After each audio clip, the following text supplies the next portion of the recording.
अस्सलाम वालेकुम। आज का टॉपिक है हमारा आइसोटॉप्स एंड देयर मैसेस। आज हम डिस्कस करेंगे आइसोटॉप्स क्या होते हैं और उनके मैसेस एक दूसरे से डिफरेंट कैसे होते हैं। तो सबसे पहले चलें डेफिनेशन लिख लेते हैं। Atom of the same element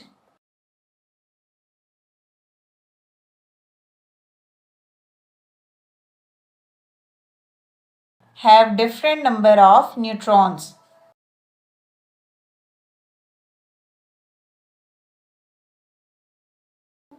in their nuclei. ठीक है, यानी इनके न्यूक्लियस में जो नंबर ऑफ न्यूट्रॉन्स हैं वो क्या होंगे, डिफरेंट होंगे। Are called isotopes.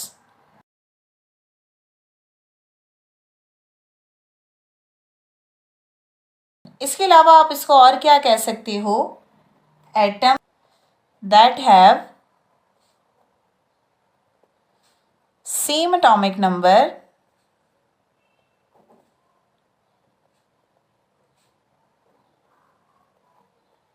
but different mass number।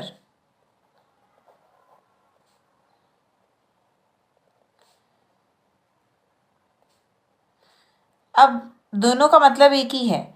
हमें पता है कि जो एटॉमिक नंबर है वो तो प्रोटॉन पे डिपेंड करता है, तो जो मैस नंबर है वो न्यूट्रॉन्स और प्रोटॉन दोनों की सम पे डिपेंड करता है। एग्जाम्पल से इसको एक्सप्लेन करते हैं। सबसे पहले हमने यहाँ पे एग्जाम्पल ली है कार्बन की। ठीक है, अब हमने यहाँ पे लिखना है that carbon has 3 isotopes।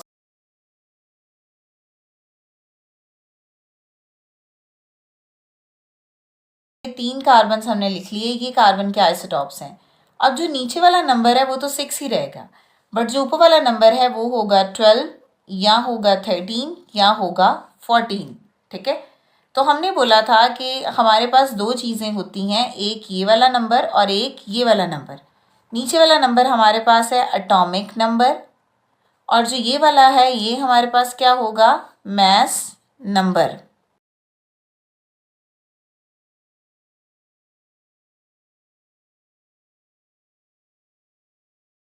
जो एटॉमिक नंबर है वो सिर्फ और सिर्फ प्रोटॉन्स होंगे, बट जो मैस नंबर है वो प्रोटॉन्स प्लस न्यूट्रॉन्स होंगे। ठीक है, तो ये था प्रोटॉन्स प्लस न्यूट्रॉन्स होंगे। तो अब हमने स्ट्रक्चर इसका ड्रॉ करना है। तो यहाँ पे देखो ये आइसोटॉप्स हैं, इसका मतलब है कि प्रोटॉन इसके सेम होते हैं। एक एटम में जितने प्रोटॉन्स होते हैं ना उतने ही उसमें इलेक्ट्रॉन्स होते हैं, तो सेम प्रोटॉन्स और सेम इलेक्ट्रॉन्स होंगे एटम के अंदर, अनलेस कि वो आइंस में कन्वर्ट ना हो। तीन हम स्ट्रक्चर ड्रॉ कर लेंगे, कार्बन के 3 सर्कल ड्रॉ करेंगे। ठीक है, तो ये मैं बताती हूँ कि 3 हमने क्यों ड्रॉ किए। पहले इसको जो है वो अपनी आसानी के लिए ड्रॉ कर लेते हैं। अनदर वन, और ये आपको याद होगा कि हमने लास्ट टाइम जो है वो शेल्स पढ़े थे, ये एग्जैक्टली वही शेल्स ही हैं। ठीक है, तो ये जो सेंटर में है इसको हमने क्या कहा था, ये जो सेंटर का डॉट है ये हमारे पास है न्यूक्लियस। अब इस न्यूक्लियस के अंदर दो चीज़ें यहाँ पे प्रेजेंट होती हैं, एक होता है प्रोटॉन और एक होता है न्यूट्रॉन। ठीक हो गया, तो यहाँ पे भी प्रोटॉन और यहाँ पे भी न्यूट्रॉन, यहाँ पे भी प्रोटॉन और यहाँ पे भी न्यूट्रॉन। ये है हमारे पास कार्बन 612, ये है 613 और ये है 614। तो ये जो नीचे वाली वैल्यू है ये है हमारे पास नंबर ऑफ प्रोटॉन्स, तो यहाँ पे हम लिख देंगे P6, यहाँ पे ये भी 6 और यहाँ पे ये भी 6, तो तीनों में 6 प्रोटॉन्स है ना। न्यूट्रॉन्स के लिए हमने क्या कहा था कि न्यूट्रॉन्स को निकालने का फार्मूला क्या है कि इन दोनों को हमने माइनस कर देना है। तो 12 माइनस 6, यहाँ पे क्या होगा न्यूट्रॉन 13 माइनस 6 और यहाँ पे क्या होगा न्यूट्रॉन 14 माइनस 6। तो 12 माइनस 6 क्या होगा, न्यूट्रॉन्स यहाँ पे हमारे पास आ जाएंगे 6, 13 माइनस 6 पे क्या होगा 7 और 14 माइनस 6 पे क्या होगा 8। तो ये है हमारे पास नंबर ऑफ न्यूट्रॉन्स। अब हम नंबर ऑफ न्यूट्रॉन्स यहाँ पे लिख लेते हैं, यहाँ पे 6, यहाँ पे 7 और यहाँ पे आ गया 8। तो ये बेसिकली आइसोटॉप्स होते हैं जिसमें नंबर ऑफ प्रोटॉन तो हमारे पास सेम है बट नंबर ऑफ न्यूट्रॉन्स क्या होंगे, डिफरेंट होंगे। फिर हमने एक बात बोली थी कि ये जो शेल हैं हमारे पास ये जो पहला शेल है इसको हम बोलेंगे के शेल, जो अगला शेल है इसको हम बोलेंगे एल शेल। एक एटम में जितने इलेक्ट्रॉन्स हैं उतने ही प्रोटॉन्स होते हैं।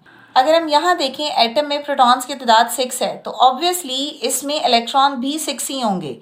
और हमने बोहर के मॉडल में क्या पढ़ा था कि जो इलेक्ट्रॉन्स हैं वो शेल्स में होते हैं। तो इसका मतलब ये होगा कि पहले शेल में मैक्सिमम 2 इलेक्ट्रॉन आ सकते हैं, तो वो हमने 2 यहाँ पे लिख लिए, लगा दिए, ठीक है। हमारे पास टोटल 6 है ना इलेक्ट्रॉन, बाकी बच गए हमारे पास 4 इलेक्ट्रॉन।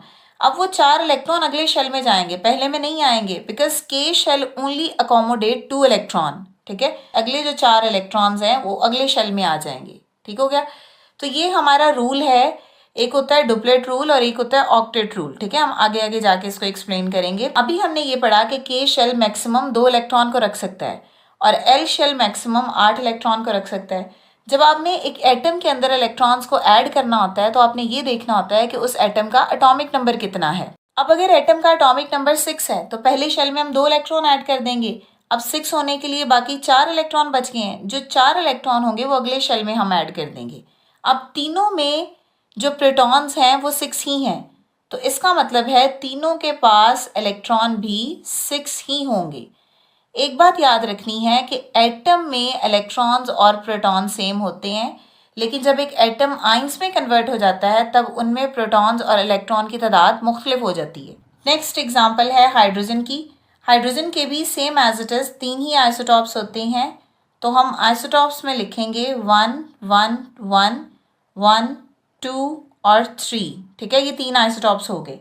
अब सेम इसको भी ऐसे ही हम ड्रॉ करेंगे। इसके लिए भी हम स्ट्रक्चर ड्रॉ करेंगे, तो इसमें देखें हमारे पास कितने कितने इलेक्ट्रॉन्स आते हैं उसको एक्सप्लेन करते हैं। इसके स्ट्रक्चर में प्रोटॉन कितने होंगे ये देखेंगे, इलेक्ट्रॉन कितने आएंगे, और उसके अलावा इन तीनों में न्यूट्रॉन्स कितने होंगे, ठीक है। तो ये पहला जो है हमारे पास ये H1O1 है, ये H1 और 2 है, और ये H1 और 3 है। जो 1 और 1 है इसको हम बोलेंगे ये है हाइड्रोजन, और ये जो H2 और 1 है इसको हम बोलेंगे ये है ड्यूट्रियम। ड्यूट्रियम। जो H1 और 3 है इसको हम बोलेंगे ट्रीटियम, या इसको ट्राइट्रियम भी बोलते हैं, इट्स अप टू यू। यहाँ पे प्रोटॉन्स एंड न्यूट्रॉन्स, यहाँ पे प्रोटॉन्स एंड न्यूट्रॉन, और यहाँ पे प्रोटॉन एंड न्यूट्रॉन्स, ठीक है। अब जो पहला है अगर हम इसको माइनस करें न्यूट्रॉन्स के लिए तो इसका मतलब है इसमें क्या आएगा 1 - 1, आंसर आएगा 0। इसको न्यूट्रॉन के लिए माइनस करें 2 - 1, आंसर आएगा 1, और इसको न्यूट्रॉन के लिए माइनस करें 3 - 1, आंसर आएगा 2। हाइड्रोजन है इसमें कोई न्यूट्रॉन्स नहीं होगा, जो ड्यूट्रियम है इसमें 1 न्यूट्रॉन होगा, और जो ट्रीटियम है इसमें 2 न्यूट्रॉन होंगे। तो प्रोटॉन क्योंकि एटॉमिक नंबर होते हैं तो प्रोटॉन 1 आएंगे और न्यूट्रॉन 0, बिकॉज न्यूट्रॉन इसमें नहीं होगा। अगले में प्रोटॉन अगेन 1 आएगा, हमारे पास न्यूट्रॉन्स कितने होंगे 1, तो प्रोटॉन्स हमारे पास आएगा 1 और न्यूट्रॉन्स कितने होंगे 2 होंगे, ठीक है। और प्रोटॉन्स और इलेक्ट्रॉन सेम चीज़ होती है, तो इसका मतलब है कि इसका एटॉमिक नंबर 1 1 है, तो जो 1 इलेक्ट्रॉन है वो सारे के सारे हमारे पास फर्स्ट शेल में आ जाएंगे, जो कि है उसका के शेल, ठीक है।